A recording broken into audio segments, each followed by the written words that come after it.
Ħab kulturali fiċ-ċentru ta' Malta dan huwa proġett li se jkompli jiċċelebra l-kultura f'pajjiżna.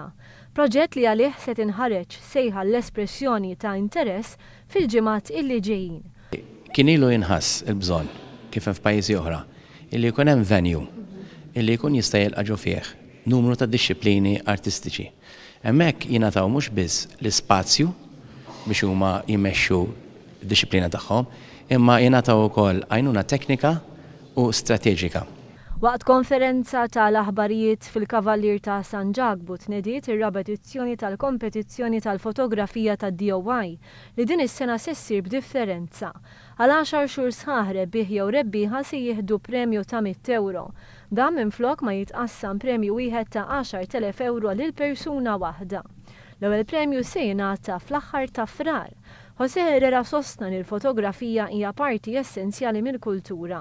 Minflok l-għonet sa tkun fuq il-mezzi teknoloġiki l-ġodda li ħaġa importanti. Għax l-lum iż-żazax tagħna huma ħafna friendly mal-Facebook u ma' Twitter u dan affarijiet. Allura għalihom huwa aktar komdu li huma jkun jistgħu jipparteċipaw f'dan il-mod. Tinninet li l-premju flok ma ħajsir derba ta' 10,000 euro se jiġi maqsum fuq 10 xhur u jkun hemm premju rebbieħ kull xahar.